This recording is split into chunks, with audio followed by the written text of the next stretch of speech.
Hello, everybody, and welcome back to LaFlamme Throwers. And this is a special edition, and this is the COVID-19 edition of the NFL Draft. And this is going to be a little different than what you've seen in the first couple of episodes that we've had. We're actually going to talk to Frog, who has the scouting experience and the scouting background, about how coronavirus has really affected talent evaluation and draft preparation here in 2020.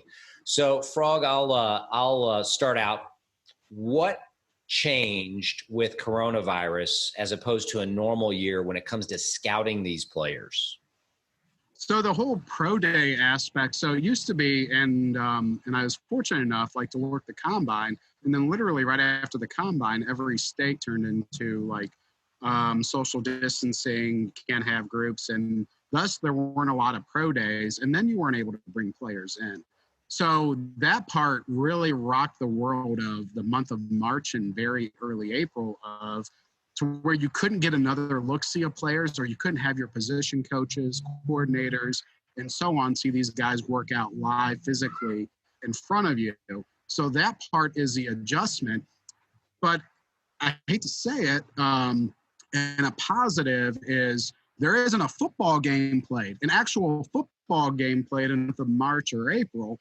So those pro days are one of those things to where it felt like it was a box to check, but if you break it down, how important would that box be? And that might be like a future question. So that rocked the world. And the other aspect that I'm bummed out about is I enjoyed this because I was always in office to where we could bring these players in for interviews and get to know them. And there was no interviews to bring in. And then some of those interviews could be utilized where if you want to use it towards your top picks, like I had Cam Newton and all those players when I was in Chicago, and they were undrafted free agents and they were more or less like recruiting visits. So that aspect was taken away. So the development of relationships weren't able to be had, but also the bias of the 2 months for all the work that you did for 1 to 4 years on a player didn't get clouded from 2 months of work because somebody had a nice relationship a quick shotgun marriage of a relationship in March and April. So that is the big game changer for this year. So how would you, can I ask you? Yeah, go ahead, Steve. Yeah, well, I was just curious about how that would affect, and feel free to supersede me, Kitch, if you had a follow-up to that. I was just curious about, Frog, how this situation affected draft day surprises, a player getting taken that people assumed would be there for him, trades between teams. How's that impacted with the remote requirements due to COVID-19? So you weren't able to have a lot of groupthink, and then you also weren't able to have a lot of true gossip that had merit from the directors or GMs or coaches about players falling and so on. So you really had to stay true to more or less the grades that were in the system, as opposed to somebody getting moved up disproportionately because they looked good in spandex in March, or they had some nice dinner conversations in April where it's holy shit. I mean, I did all this work, and then all of a sudden the guy doesn't interview well in April at a dinner. Well, the guy could have been on 5 back-to-back, 5 in a row, not exaggerating, 5 in a row meetings of flying from one place to another. And then thus, you could be day 4 or 5 and they're kind of tired of the steak dinners and being out of their element. So that part affected a lot. And then there wasn't a lot of trade activity because people aren't able to go, hey, this guy's dropping. We get to have that area scout, give the nudge to the GM, hey, he'll be there in the second round, or he'll be there later in the first.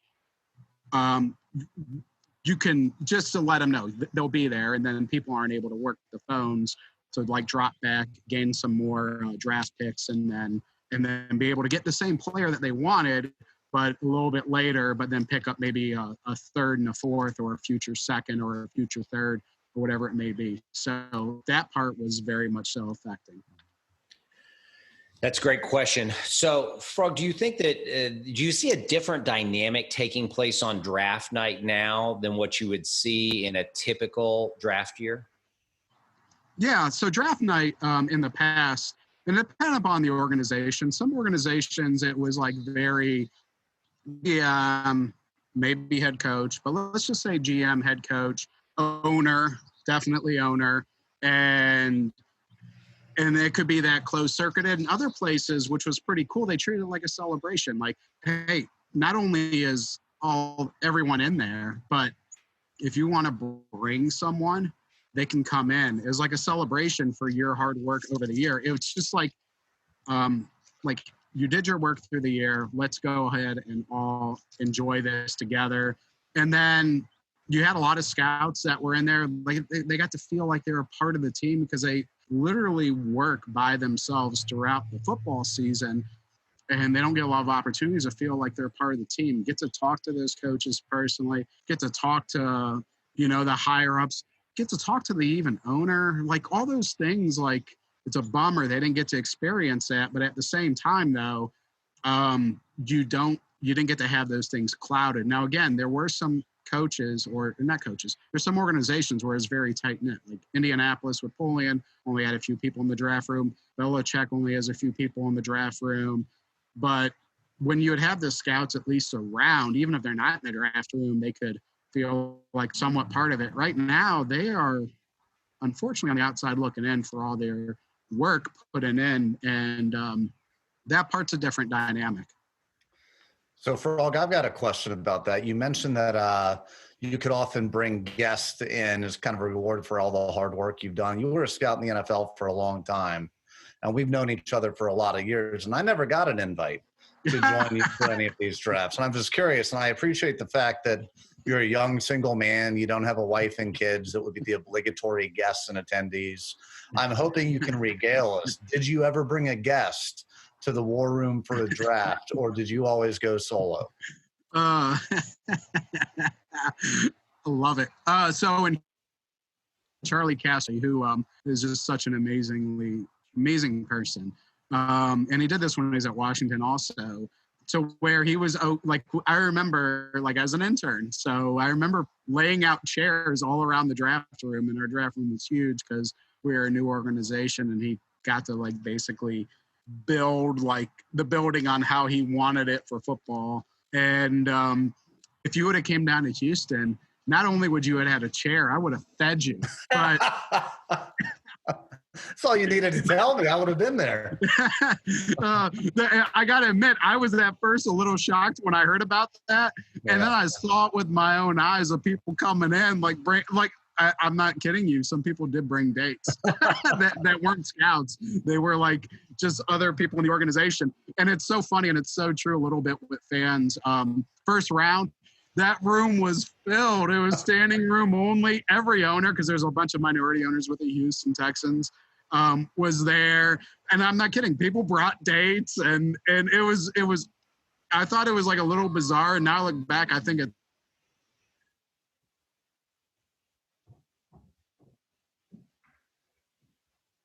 So I'm not sure if Frog got paused temporarily, but yeah, I think Charlie. I want him to finish over that. And they couldn't make out the cards. But then other places like Chicago, we're a lot more guarded because we didn't coaches in there to bring emotions for them wanting their guys from rounds 1 through basically 1 through 7. It's hey, coaches, we need you to recruit undrafted free agents. Other than that, just hang out in your room. Go eat the most amazing food possibly offered. That's going to be around Chicago's best food, and then Buffalo is a little bit mixed in there. Forget the food for a minute. What? That's a brilliant move if people brought dates. That doesn't surprise me. That seems like the best first date you can ever take somebody on. Why did you not take advantage of that? Or is it because your chances of leaving with the same date were going to be pretty small when she's in a room with basically an entire NFL team? Now, Steve, let me just go on right now and say we do not want to make this a podcast about Frog's dating history in any way, shape, or form. We won't unlock that. I had to cut you off right there on that one. Frog, do you think that there will be different kinds of mistakes that teams make in this year's draft because they didn't get that hands-on with these players? Well, so the mistakes can happen just due to you might take a guy a little too early than you anticipated. But if you feel confident about that guy, then develop that person. And then you got to really hope that you take guys that love football, because they're going to be asked to stay on top of it before they're around a team setting. And that part's going to be hard, like the physical conditioning and all that. So that, I believe, is going to be mistakes can happen. You might take a guy a little too early than where you could have. But if that person loves football and you have a lot of trust in your scouts, there is some very big positives that can happen with, unfortunately, people being detached. But why take a guy in the 3rd round when you can get him in the 5th round? I mean, that's just like about investing. So, Frog, can I jump in with one final question about the COVID-19 impact? Because I know, we're not going to be on too much longer, and I would be remiss if I didn't ask your opinion on this. We got a firsthand look at every GM's and coach's residence while we were watching that. If we take Jerry Jones out of the picture, forget the super yacht, right? If you can live in one of the homes that you saw yesterday, whether a GM or a coach, whose home would it have been? Well, since you put me on blast as being single, how could every single person in America now want to be the head coach of the Arizona Cardinals? I mean, that situation, and I mean, I don't look like him, so I can't pretend like, hey. But if I had that place, I don't have to try to look as good as him to be able to find some dates. So obviously that's what I want. No, I'd agree. I think Kingsbury's house took the cake. That was that made all the other coaches look bad. Absolutely. Well, listen, guys, thank you for your comments and questions. Thank you for watching. Like, comment, and subscribe, and we will be back with more NFL draft action.